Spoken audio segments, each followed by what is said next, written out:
Hey everybody, welcome to Do You Believe on Paranormal Zone TV. I want to thank you all so much for joining us tonight. And for those who may be new to the show, if you would please subscribe, I'd appreciate it. And please don't forget to give the show a like because you're going to really like the show tonight. It's going to be awesome. Tonight, my guest is Kristin Lee, who is the owner of the Haunted Bellaire House in Ohio, and she is also the author of Portal to Hell.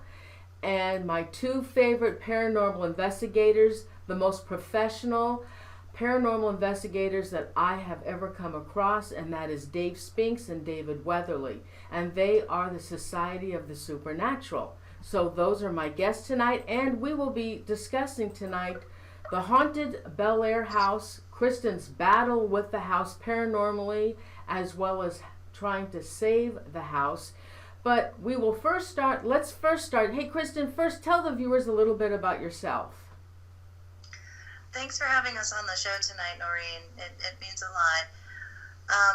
My name's Kristin Lee. I am the owner of the Bellaire House, and I also am a Reverend High Priestess of the Temple of Diana, which is a 501c3 nonprofit organization. I run the Ohio chapter. We're based out of Salem, Mass. I'm a mom, I'm a friend, I'm a fighter. I do have a master's of forensic psychology, so I'm a psychologist. And I work full-time as a psychic medium. But the Bellaire House has taken up a lot of my time. And the focus right now for me is to save the Bellaire House. And our next guest, Dave Spinks and David Weatherly. Dave Spinks, will you please tell the viewers a little bit about yourself? Yeah, I've been retired military and federal law enforcement officer. I've been investigating the paranormal since 1986. And since that time, I've met a lot of wonderful people, such as Kristin and, of course, my good friend David Weatherly. We started investigating together about three and a half years ago now, I believe. And, he's the best one I've ever worked with in the field, and I'm proud to call him my friend, and I'm proud to call Kristin my friend as well. And David Weatherly, will you please tell the viewers a little bit about yourself? Hey guys, I'm not retired from anything. I've been investigating the paranormal for 40 years now. It makes me sound old, but I don't feel that way. Love what I do, and love meeting people like these two. So it's exciting to be on tonight and do a little bit to help save the Bellaire House in the battle that Kristin is going through. Written quite a number of books. You guys probably heard me on Coast to Coast, Ancient Aliens, things like that. And let's get this rolling and see if we can help get some money into the Bellaire House. Awesome. All right, so what we're going to do is we're going to start with Dave Spinks and David Weatherly, since they recently have gone back. They've been there several times to the Haunted Bellaire House in Ohio, and we're going to have an update on the haunting. So Dave and David Weatherly, you want to start the show? Yeah, sure. As you said, we were just there recently, and we've actually, according to Kristin, investigated the house more than any other team at this point. And it's one of those compelling places. One of the things that's fascinating for me about it is a couple things. One is that every time we go, the experience is different.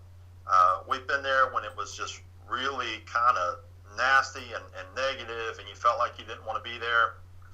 And we've been there other times where it gives you a different feeling, almost like the house is going to take care of you.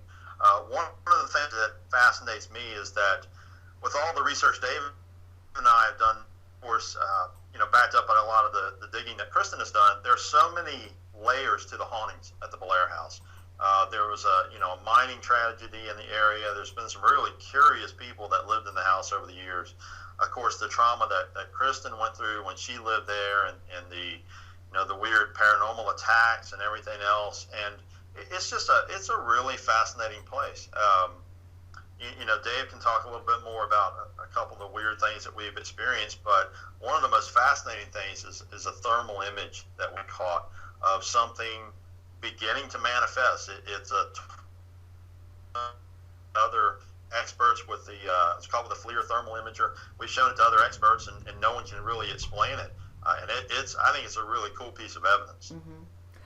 Do you want me to? Oh, I'm sorry.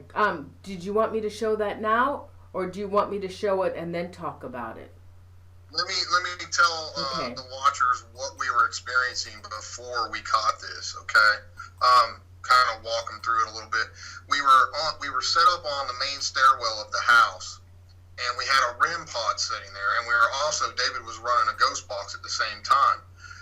Well, the REM pod was going absolutely nuts. You know, it was sitting approximately on the middle of the stairwell, you know, no one around it. It was going nuts, and David was running a ghost box, you know, trying to see if we could contact or communicate with whatever was setting the REM pod off. And in the clip, you'll see the questions we were asking and the responses we were getting. It was really dark that particular time we were there. We were getting a lot of negative responses, referring to taking of the babies and demon and this and that. And then for some reason, I think if I recall right, I heard a noise in the front room, and I took the FLIR, because I was running the FLIR camera, and I panned it to the right kind of slow, and then I panned it back to the REM pod. And we didn't even know we captured that until I went on the evidence review and saw it. I was like, holy crap. And I sent it to David, and I was like, look at this. And it was during the time we were getting all this activity from the ghost box and the REM pod. So to us, that's what we look for. Not only were we getting activity off of the REM pod, we were getting relevant, intelligent responses to our questions on the ghost box, and we captured that image on the FLIR camera. So you can go ahead and play it if you want. Okay, I'm going to show. It's 1.5 minutes. All right, here it goes.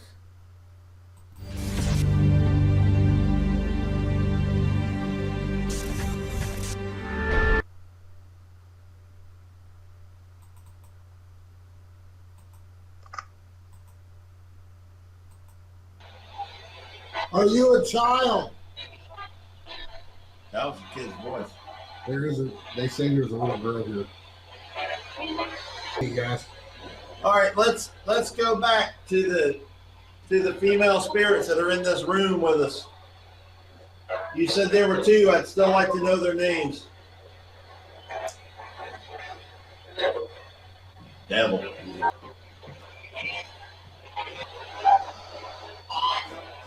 the hell was that? What was that? Like a scream or something.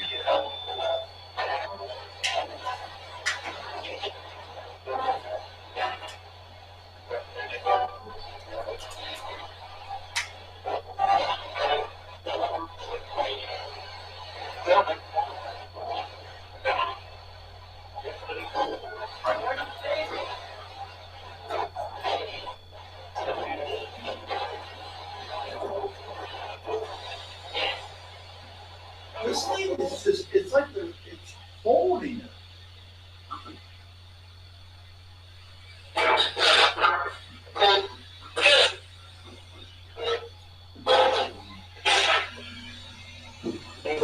Evil.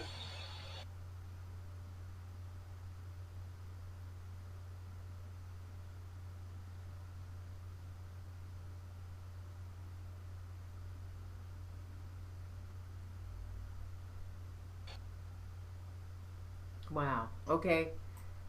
I just finished showing it.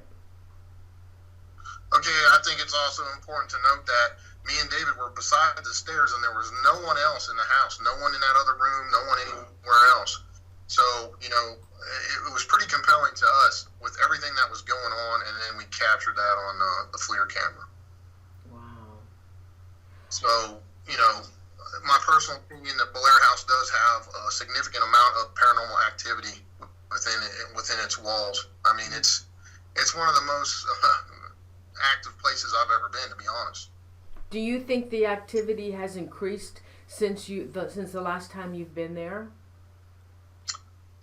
Like David said earlier, it varies almost every time we're there. There's something different, something, you know, you just never know what you're going to get with the Bellaire House. You know, on one occasion we saw what we thought looked like miners' lights walking, you know, appearing in the front room there by the stairs. We were in the living room. I mean, it was crazy.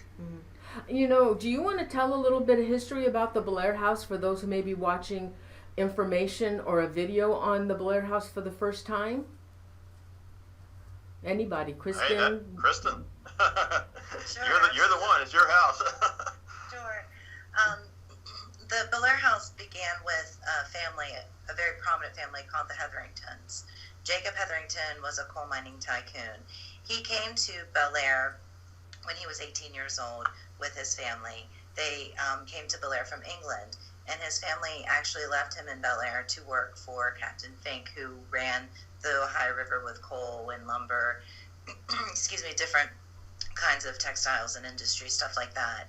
And Jacob ended up working for him. Well, he worked so hard for him, he started to make a fortune out of the coal mines. He had several different coal mines, and he actually built a house with his mule named Jack, and it's that old nursery rhyme, this is the house that Jack built. That's what this house, not our Bellaire House, but the Jacob Hetherington built that house, and then with his family members, his granddaughter lied, he built the Bellaire House for her, and her brother Edwin lived in the house. For years we thought that Lyde and Edwin were Jacob's children. Recently we found that isn't true. It was his grandchildren. And how we found that out is because we found an old document from Alex Hetherington. When we went through the family tree, we found Alex Hetherington had 2 children named Lyde and Edwin. And there were 7 children total. Lyde was the oldest and Edwin was the youngest. And if you saw the show on Paranormal Lockdown when they featured the Bellaire House, you know that Lyde died in the house. She died of heart problems. And Edwin became so grief-stricken with her death. And he was also a twin, and his twin sister died as well. So he learned about the afterlife and death at a very early age. So he became very into the afterlife, trying to make communication with his 2 sisters. And he became so fascinated with that he had seers, this back in the days what they called modern-day psychic mediums, come to the house to connect him through ritual, seance, divination at the Bellaire House. And we do have documentation of that as well. Now, the other part of it is he became so fascinated with the art of mediumship, and they taught him how to open up and how to channel. And I think that that's quite easy because the Bellaire House sits on a ley line. And with that ley line, we all know that that's a constant source of activity. But what we have been able to identify in the last year is the ley line is in the front of the house, where all of the bay windows are. Like, it's to the side. It would be facing south is this way, so what would that be, north? I believe it would be facing the northern part of Bellaire. And with that activity, that's where he did his seances. So we did find out that's where he did his seances, and then through us investigating the home where Lyde died was in that dining room where he did the seances. That kind of made sense. And when we use certain paranormal equipment, Lyde and Edwin always come through in that room, but they always come through in other parts of the house too, but they're predominantly inside of that room. So, but with Alex, their father, how we found out that he was their father for sure was we always wondered why Lyde signed Edwin's draft card to go into the military. We never understood why. And that led us to many different assumptions until we found their father's commitment papers to a lunatic asylum in Akron, Ohio. So we then discovered that Alex Hetherington would walk the river, be very delirious, not know who he was. And on, it was the 14th, I can't remember of what month, it was the 14th that he went into St. Clairsville, Belmont County court systems to be determined whether he was competent or incompetent. And on the 15th, they went ahead and they committed him to that lunatic asylum. And what was really profound about that documentation is it was all handwritten. It wasn't typed. So it was kind of hard to read how doctors and I guess psychologists back then, kind of everybody says they write like chicken scratch, but we were able to blow it up on a big projection screen and really look and see what his symptomology was, what his diagnosis was, and a whole bunch of other things that led us to understand that he had epilepsy. And we all know that back then epilepsy could have been possession. And then we dug further into that, and we also found out that there were several other family members of the Hetherington, according to their death certificates, and gossip sections, old time gossip sections in the newspapers that also had epilepsy too. So epilepsy was very widespread within the Hetherington family. Dave and David, the couple of times that you investigated the Bellaire House, you said that there were caves, Indian caves in the back? Yes. And did you go? Yeah, you want to tell us about those? And did you go into those caves? No, we did not. Kristin informed us about the caves, and we actually kind of went up on the edge of the hill, and it was so thick and steep that we were just like, no, no way we're going to be able to do that. But they are up there. The house, like David said, has so many layers. There's Native American grounds there. It's got ley lines running right through it. You've got the coal mine disaster that happened underneath the house. You've got ties to the Underground Railroad, and you have the Ohio River not 1,000 yards, right across the road from it. So running water. Yeah. Yep. So it's kind of it's kind of the perfect storm in terms of paranormal activity, because you have almost every possible factor that people believe contributes to paranormal activity thrown into this one location, and by the time you add in and mining itself, I know from doing this stuff for so long that a lot of areas where there's extensive mining and tunneling underground, it really causes a lot of activity to spike up on the locations, and that's why some of the old mining towns out west are so haunted. But you throw that in, you throw the disaster in, and then like the history that Kristin's talking about with people living in the house, and that was during the heyday of spiritualism. So we weren't present, so we don't know how many seances were conducted there over the years, and how many people came seeking answers and performing these various seances and other things to open things up spiritually. And it's made for a really amazing laboratory for us in modern time. How strong the activity there and try to learn. How strong is the darkness and the negativity in the Bellaire House? I'll let Kristin answer that one. It's just so unpredictable. It is. There are days where you walk home and you feel like you're going home, and mom's baking cookies in the kitchen, and you want to sit down and turn on the Golden Girls and you just chill out with your dog or your family, or go in the yard and play. And then there's days that you just become so physiologically drained and tired and splitting headaches, and the static electricity that just goes through your body is indescribable. And I feel like being there for all of these years, it almost feels like they're draining our energy to become stronger, and that scares me still today. I mean, I know how to manipulate that, to walk out of that, to save my energy source, but it definitely does that. I mean, I've seen so many different teams come in that house, and they drink power drinks, and they're so full of life, and they're so full of energy, and then after walking through the house, they're ready to sit on the couch and take a nap. It's just a big energy drain. There are dark things there. I hate to use the word dark, I do. There are negative things there. But that's why we go there a lot on Sundays, and we cleanse it as best as we can. There's people that comes in too, and their energy might not be off. It might not be good, and that can trigger it. But then there's people that come in that are light workers, and it's so nice. It depends on our energy field, of us being who we are, and how the house is going to react to it.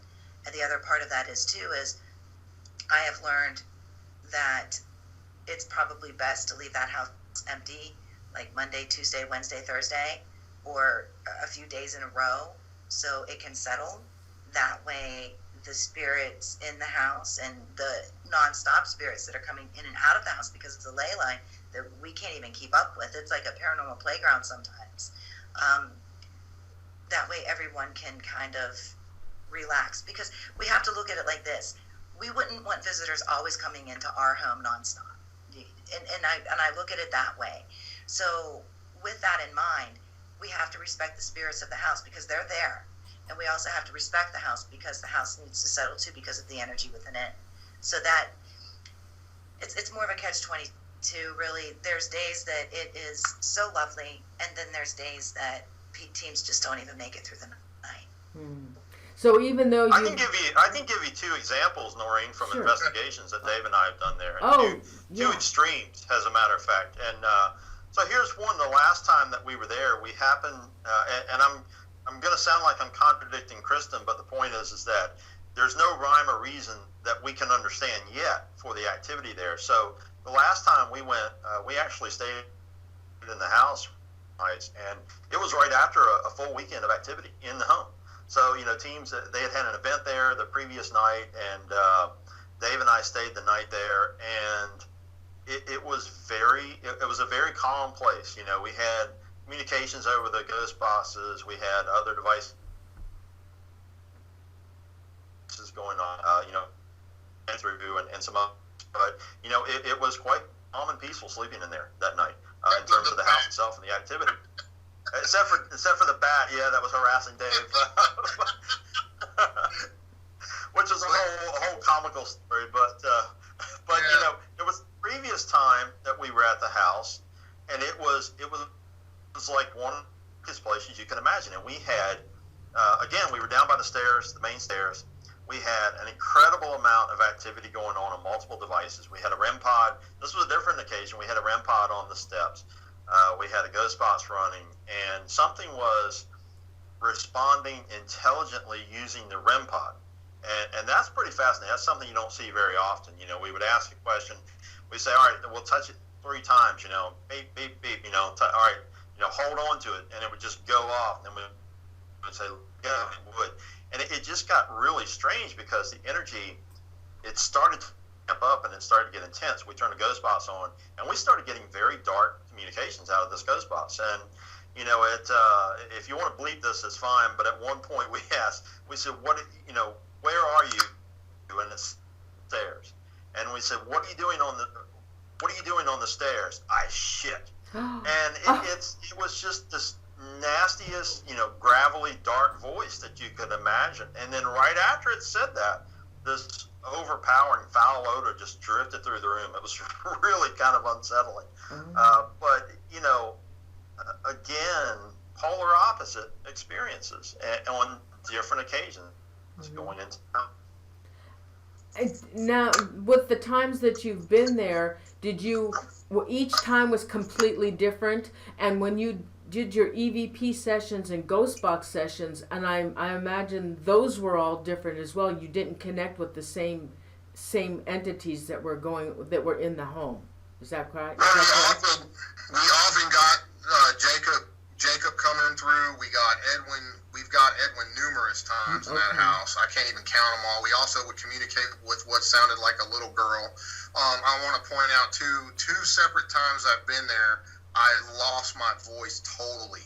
Something affected my voice. And I mean, it's on one of our videos too. I mean, I couldn't even talk, and didn't happen till I got to the house.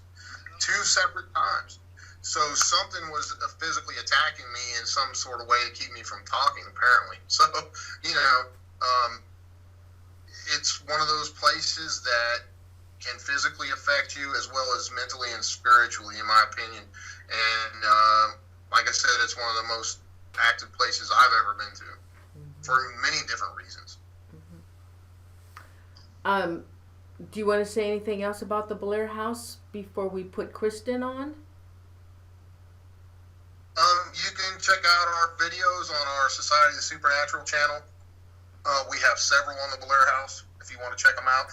I believe there's 1 or 2 on my other channel as well, Riddle Supernatural. And definitely check out the whole clip of what we captured on the FLIR there. It's pretty amazing. And we've had other people look at it, and they said it's the real deal. So, it's not just our opinion, it's others that we know in the field. So it's pretty compelling. And David, Yeah, we've got quite a few videos on the Society of Supernatural YouTube channel of us investigating the Bellaire House, and even that's only what we've actually done there and the time we put in there. Just some, a few live streams and a few other videos we've done there. But by all means, Kristin's going to tell you more about what's going on now. By all means, go to the GoFundMe page for Bellaire House. She'll give you details and support this. Even if you can only give a dollar or two, it's important because any interest at all paranormal. This is one of those locations that more people need an opportunity to go to and experience, and we need to continue to gather data. It's what Kristin has given to the paranormal community is so important because she's kind of flung the doors open and she lets teams come in, and everybody that goes in and experiences something, it adds to the collective data that we have to begin to understand exactly what's going on in a situation like this. And I can't emphasize that enough. Like I said, even if you can only give a buck, please help save the Bellaire House. awesome. Every dollar helps, folks. Also, there's an event at the Geyer that's being done for the Bellaire. Me and David will be there, so come out and see us. Help support Save the Bellaire House project, and we'd love to see you and meet you all. So, Awesome. thanks for having us on, Noreen. Oh, thank you so Thanks, much guys. for coming in and sharing that video with us. Thanks, guys. Thank See you. you next time. Good night. Bye, Kristin. Bye, Noreen. Bye. Bye, everybody. Thank you. You're welcome. All right, they need to sign off. Dave needs to sign off. Okay, let me hang up here. If I can figure it out. This new Skype's got me all messed up.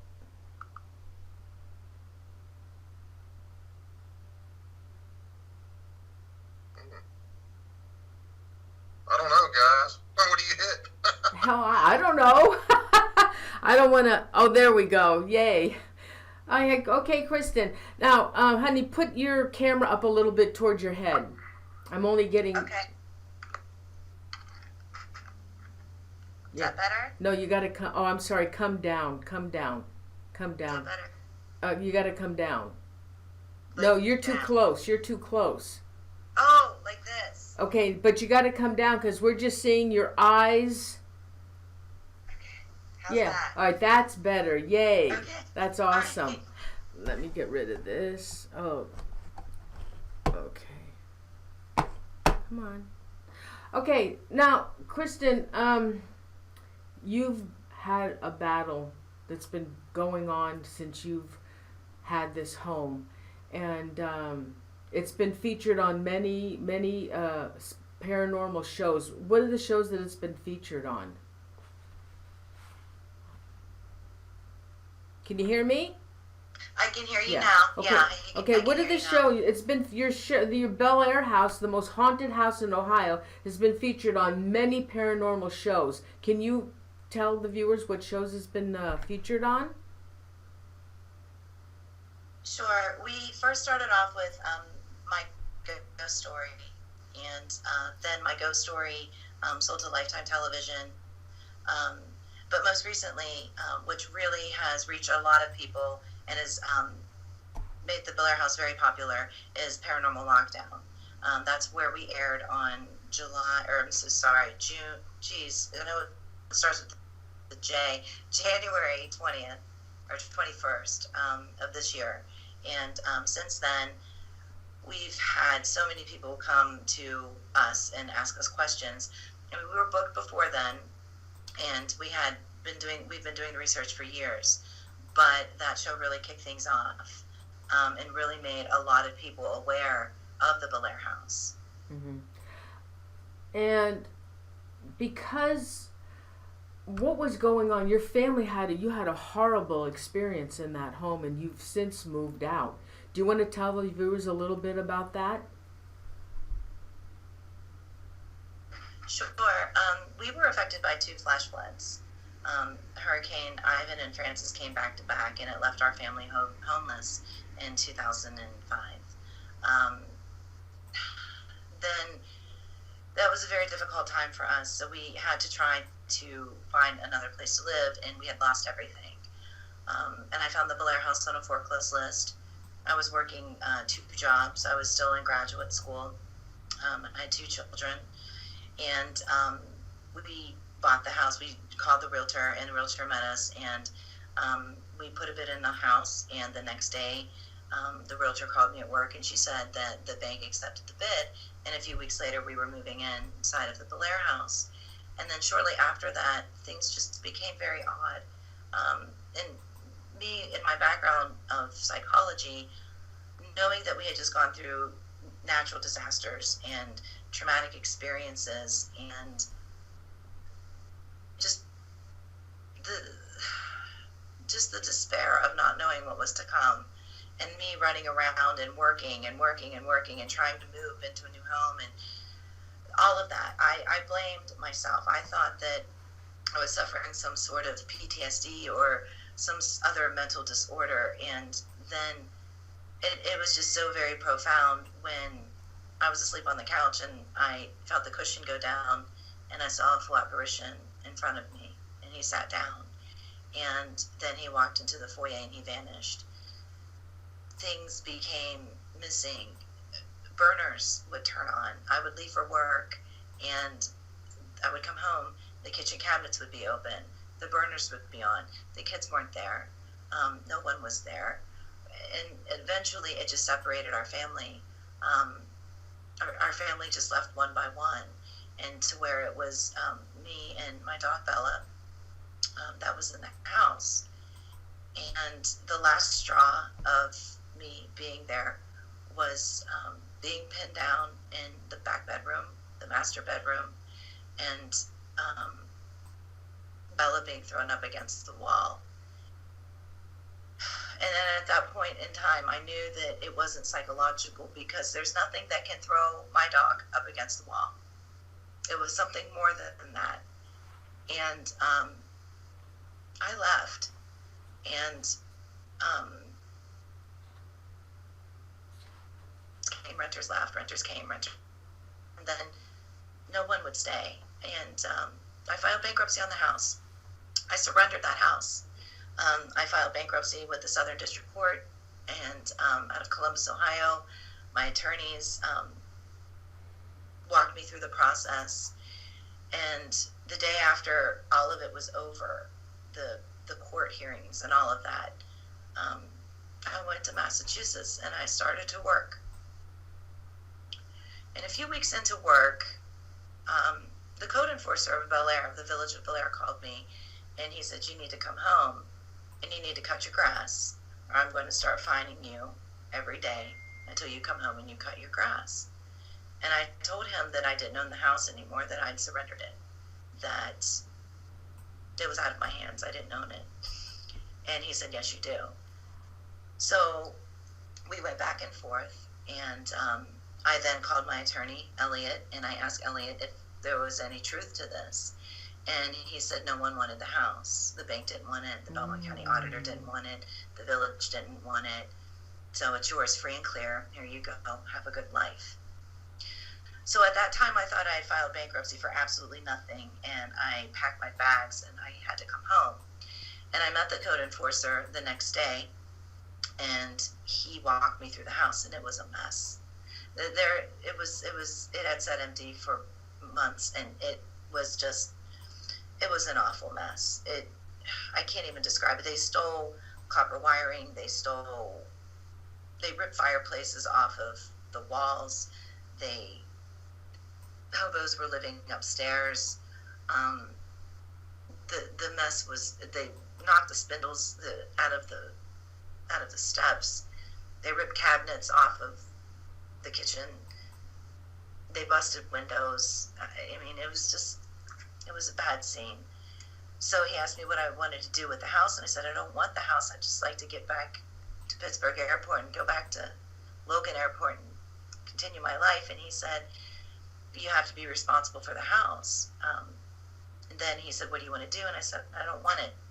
And he called his cousin, and his cousin came and he said, what would you like to do with the house? And I said, I don't want it. And he said, look, you have a book and you've been on TV. Why don't you help Bellaire build tourist revenue? And I said, I don't want to do that. I don't want to do it. But they found the book because I wrote this book for the next homeowners of the house, thinking, and I hate the fact that I did that. Today, I tried to do the good thing, and it turned around and it backfired. I just wanted them to have a heads up. I wanted them to have resources in case anything ever happened to them. So he found the book, and then they saw dollar signs. And they realized that they couldn't do it without my face and my story.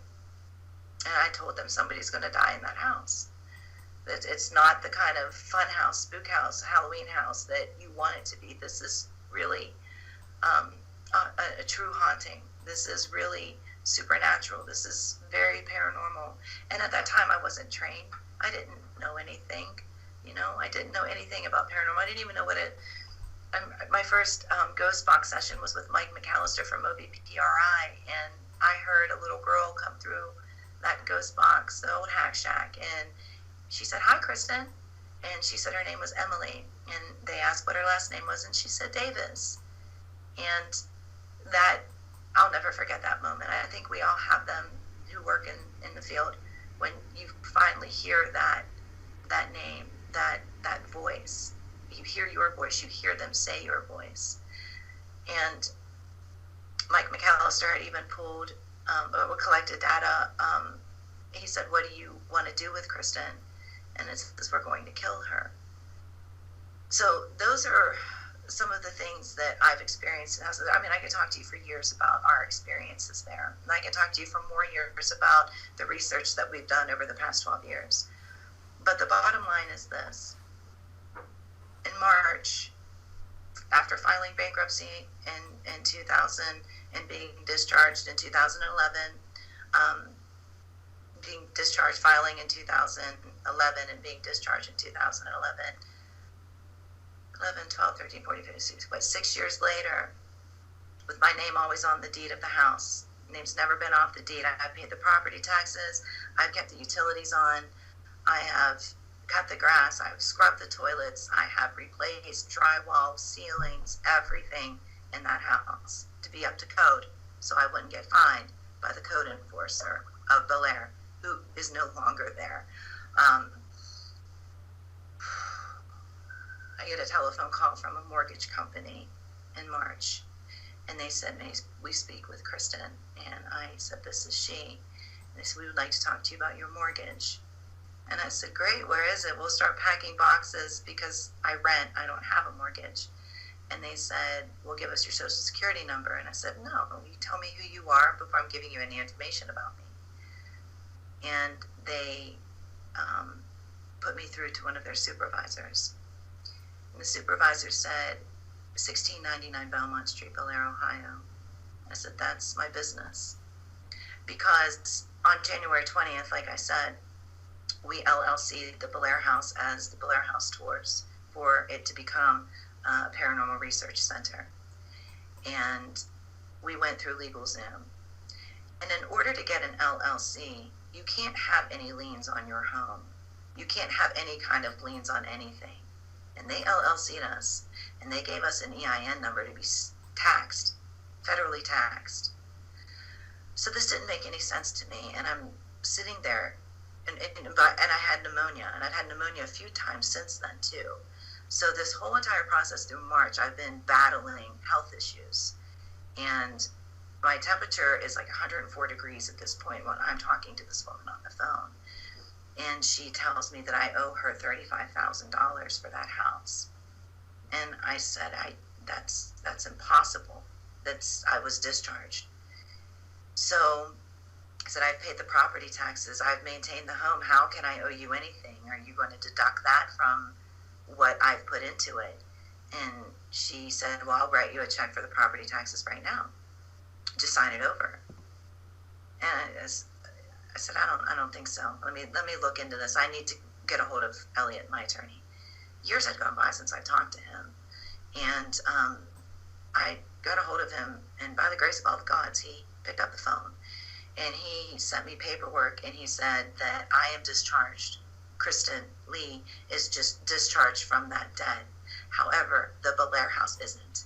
And because it is what it is now, a paranormal research center, I'm responsible to pay that debt if we want to keep the Bellaire House as it is. So that was then. And I fought with them for weeks, 3 weeks, more. And then finally, I just had to become very angry with them. And I had to tell them, listen, you have violated a federal bankruptcy law.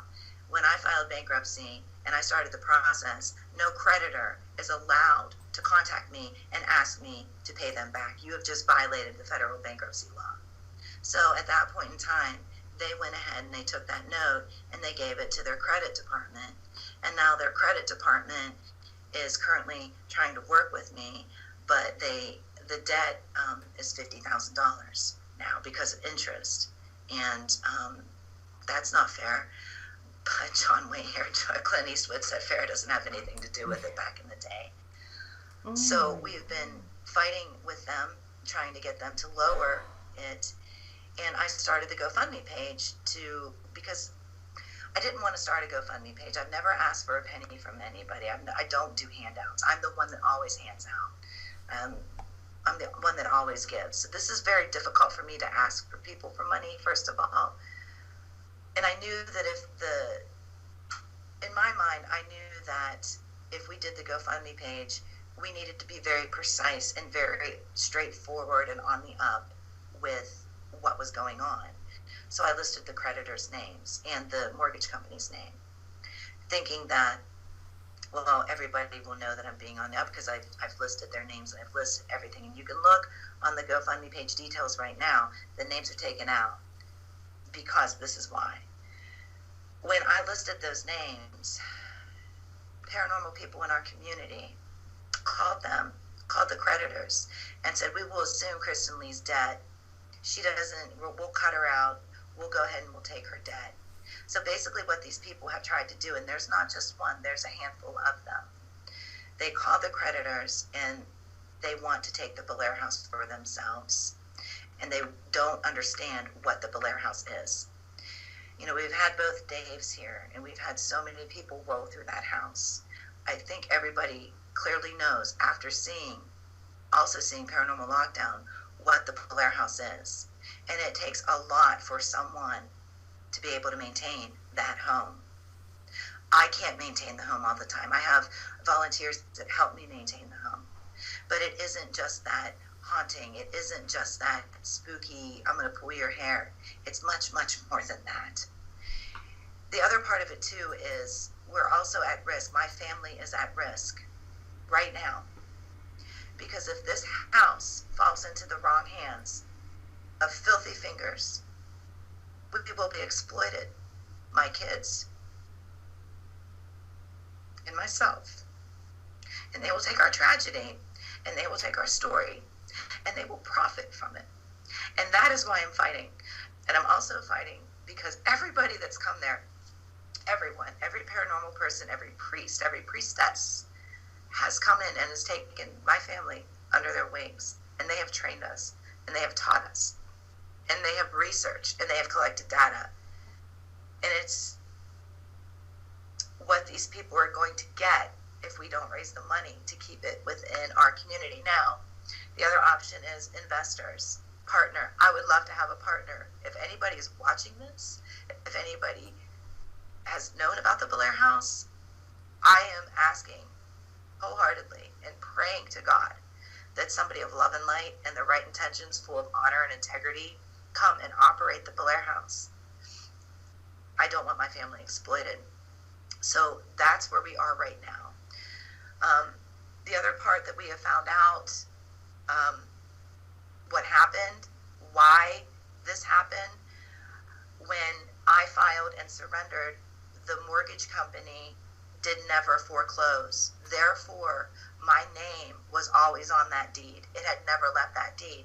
So, of course, the code enforcer of Bellaire at that time, who is no longer there, looked up the deed. Okay, it's Kristin Lee. Now we can start finding her. Now she has to come home. Now she has to build revenue. So, it's been a really difficult situation all the way through. It's been a lot of, let's not embrace them and let them be as a family. Let's market them. Let's exploit them. But thank goodness, at that time, the Bellaire people, the enforcers of Bellaire who were backing us were kind. They were very kind. And they were honorable people. But me being me right now, knowing that these other people were calling the creditors, they're not kind. They're out for money, and they're out for our names, and they're out for our story. And they want to make a profit off of that. And that makes me sick. Oh my God. Where is the GoFundMe, honey? Where can they find that? The GoFundMe is on the Bellaire House Facebook page. We took it off of the website right now, but we will have it back up later on tonight because, like I said, we listed the creditors, so we had to take it down because of some legalities with people calling and harassing them and trying to take the house. But right now, the GoFundMe page is definitely on the Bellaire House Facebook page, and you just search Bellaire House, and the page will come up. We have until the end of June to raise $35,000. That's the settlement. That's what they want as the settlement. If we can't raise that, then whatever we do raise, we hope that they accept that, and we can just throw all of that money down, and they'll let us make payments on the rest of it, because now we're starting to negotiate that part of it.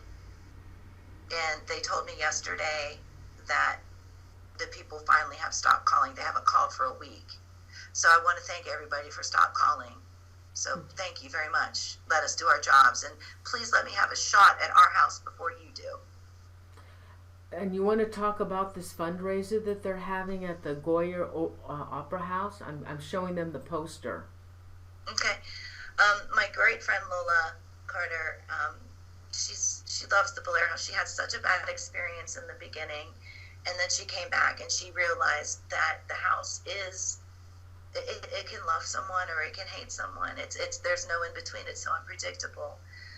So when she found out what was going on with this mortgage company and now the creditor, she contacted the Geyer Opera House in Indiana, and they were so gracious to lend us the Geyer Opera House for 2 nights to investigate that location. And then their city, this is the wonderful part of paranormal, of our community. Then the city where this is said, you know what, go ahead and take the park too. That way you can have vendors, that way you can have speakers, because we can't fit everybody in the Geyer. And then all of these restaurant owners came and they said, well, we'll vent food. And then they're going to close the whole block down, and we're going to have a chance to run tours inside of the Geyer, daytime tours from 10 to 15 people at a time, but nighttime tours on Friday night and nighttime tours on Saturday night. And there's going to be speakers throughout the course of the day too, psychics, vendors, all of that. And all of the proceeds, by the love of all the gods, are going to be going to the Bellaire House to save it. I know June 30th is before then. I know we have to make a decision before then. I know we have to get the money before then. But let's say that, the creditors take what we offer, or we can afford what they want, but I should say it that way. Because my family's even talking about taking out a 401k on my husband's job. Just to keep it in the right hands. And everybody's like, you didn't want it in the first place. You never wanted it in the first place. Yeah, I didn't, but I certainly don't want buttons of my kids and posters of my kids like the legend of Billie Jean. And I certainly don't want somebody profiting off of our tragedy. And that's not what I want. And I certainly don't want somebody disrespecting the house and conjuring demons, because that's coming next, because people don't know what they're doing. And it's so frustrating, Noreen. I can't tell you. I can't tell you how frustrating it is. Oh, I'm so sorry for you. This Goyer, where can they get the? Now I showed the poster, honey, but where? And it's in Louisville, Indiana. I believe it is. Yeah. I believe that's it. That's what it says on the poster. That's where it is. All they have to do is show up. The vendor tables, we're just asking donations. That's really what we're asking for. You know, we're not, I think Lola made a Facebook event page. I'll have to find that. But Lola's in charge of that, and she's also a moderator on the Bellaire House page right now. So if there's any questions, just message her through the Bellaire House page, the Facebook page, and she'll point everybody in the right direction. But the way that we did it to be the easiest was, here's the dates, here's the location, donations, please just show up. And that's how we're doing it. But we did line up the speakers. Cool thing is, gosh, his name just left me. Mike Gasaway, who was a creator of Jimmy Neutron, he's going to be there too. Jimmy Neutron, the cartoon, and he's going to be helping us and showing some of his films and signing autographs for children and families and stuff like that. It is a family event, so you know, we do encourage everyone to come out. It is a 2-day event, so if you need lodging, definitely ask Lola, because she has discounted rooms at a that's kind of that's her thing, because here I am on the front lines trying to negotiate and fight and deal with attorneys and see what our rights are and what our rights are, and it's just become, my life has become a great big legality right now in negotiation with trying to figure out how we're going to do this, and we're taking it day by day. We're not giving up. We wake up, there's about 8 of us that wake up at 6 o'clock every morning and fight until 3 a.m. And that's what we've been doing since April. And it's tough. It's very tough. So there's the Facebook page. It's the Bellaire House, right? The Bellaire House on Facebook. Just Bellaire. Just Bellaire House. Bellaire Yes. House. thebellairehouse.webs.com is the website. Okay. But on Facebook, it's just Bellaire House. Okay. And that's where they can get the information on the GoFundMe? Correct, yes. Okay. Oh my gosh. All the funds from that event at the Goyer Opera House, do they go to you? They will go to the creditor, yes. It will go to the debt. And then there's the possibility that, you know, we do have legal fees too. I'm not playing. We have a lot of legal fees that that we have to take into accountability too. So I'm working triple shifts. My husband's working. He just, you know, we're working, and there's still the chance that that might not happen. And if it goes into foreclosure, I don't know. That's why we're taking it day by day. Let's hope we're it positive. doesn't reach We're trying that. to be as positive as we can. Yeah. We all have our up days, and you know, days like, yes, we're going to do this. And yesterday was just, you know, a really bad day. But then this morning, I'm in the kitchen mopping and bleaching everything, and I get a phone call from my friend Dan Klaus, who owns the Hinsdale House, and he said, Nick Groff just shared your post, Operation Bellaire House. He said, I hope that helps you. And it was a hallelujah moment again. So it just, you know, put the wind back in our sails. And when we were down, when we were completely, totally down, and we had just given up hope, and here I am in the kitchen mopping the floor thinking, it's not going to be that bad. It's there. People aren't going to be that horrible. Maybe we can just move. Maybe this is finally our time to, you know, finally start living our lives. And I'm trying to find peace with it, right? I'm trying to be positive about it. And then, boom, it all changed again, you know? And then it was great news. So now we're strong. We're moving forward very strongly now. But Nick came in just in time. So we have a little bit of time left to raise that money. So I hope that with him being who he is, and all the Paranormal Lockdown fans that did see the show, you know, can at least start praying or contributing or helping. Anything will work. One of the viewers sent me a message, Nanny Tristan, and she said, how about trying ohiohistory.org, Preserve State Historic Preservation? Have you tried the preservation office? No, we haven't. But if somebody's willing to come up to work with me side by side, whether it be through technology and help me do the legwork, I will accept that. Right now, Noreen, we are so swamped with trying to save this house. We did a fundraiser Sunday, a spaghetti dinner. I cooked all the spaghetti. There were so many people there. We did raise like $700, which is great. We did it at the Bellaire House, but we need more help. And if something like that wants to come through, if that girl would like to help, please message us. Please message us. We'll take all the help that we can get. I think you can just call them and start from there, the Historic Preservation Society. And I'll send you the website, Kristin, when we get off. I'll send it to you. And maybe they can help you. Maybe there's something you can do. Is that house been declared historic? Yes, it is. Well, we haven't gone through the legal process and the paperwork process, but it is. It's the oldest house in Bellaire. It's a major. It's one of the major houses in Bellaire. I mean, when the code enforcer came back around in February last year, he also told us that there's catacombs under the house, which those catacombs lead to the Ohio River. And when we did research on that house, we also found out that Leyline had servants. So that's a big correlation to the underground railroad. So we're trying to get definitive research to prove that, but it stands alone historical because of Jacob Hetherington and because of his name and his family wealth. That's a huge part of Bellaire. He owned all of Bellaire. Back in the day when I wrote the book, we thought that he only owned 21 acres of Bellaire. I found research later, right when Nick and Katrina were coming in, that he owned all of Bellaire. All of it. Oh my God. Wow.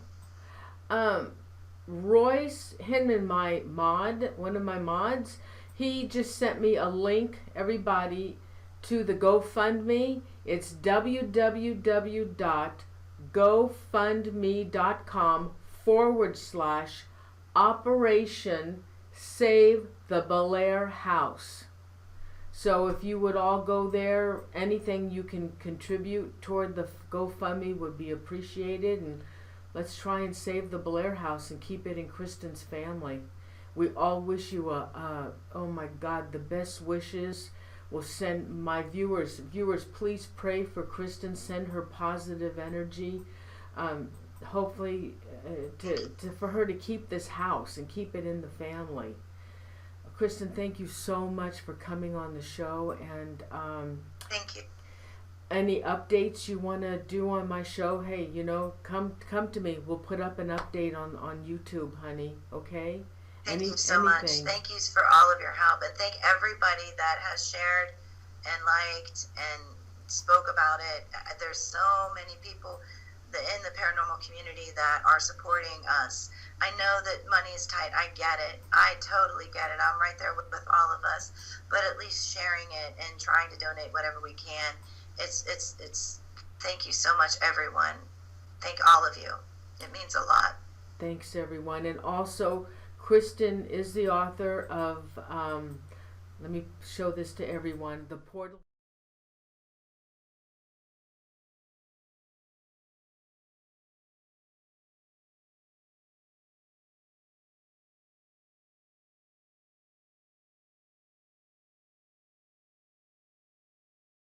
Again on my show, as always. Thank you so much. Thank you. My best wishes to you. Thank you. Thank you. Good night. Good night. Everybody, if you can, please go to the GoFundMe and whatever you can spare to help Kristin keep that house.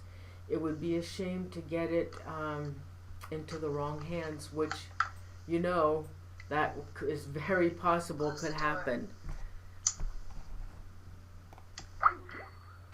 All right, everybody. Thanks again so much for joining us tonight. I hope you enjoyed the show. Next week is the house is on the haunted Summerwood Mansion. You've seen that on A Haunting, and so that's what the show's on. I'm really excited about that. I've always wanted to do a show on the Summerwood, and I can't wait to show that. All right, everybody, let's do a fast shout out. Again, I want to thank you all for being here tonight. I really appreciate it.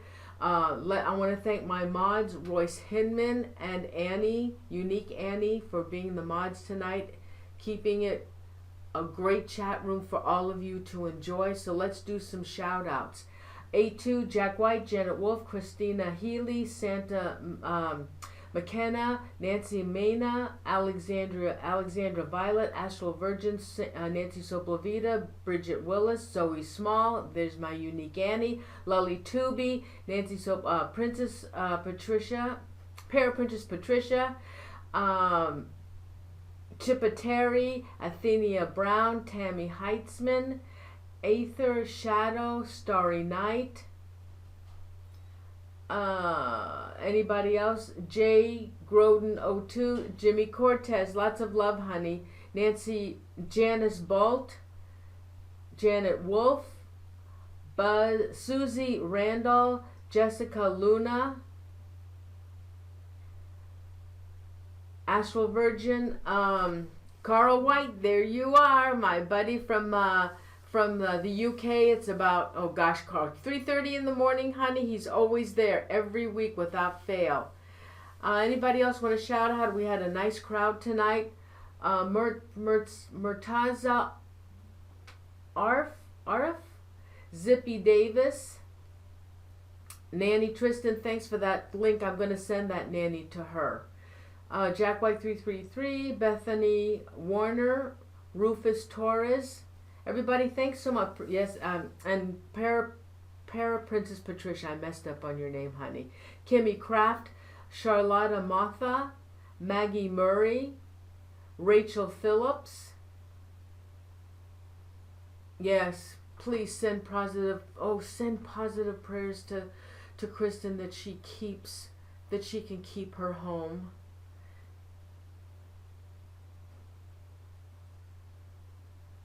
Everybody, thank you so much. Please go over to the GoFundMe if you can. Anything, $10, $20, anything you can. It would really be appreciated. And there's my Royce Hinman and my Unique Annie. Thank you so much, everyone. And thanks to Dave Spinks and David Weatherly as well for sharing their information on the Haunted Bellaire House. And, Yvette Sanchez, Super Tigress 75. Anybody else want to shout out? Okay, everybody, have a great weekend. Weird weather we're having in Northern California. Yeah, we got at one time we had over 150 people tonight. It was awesome. Don't forget, please subscribe. Please give the show a like.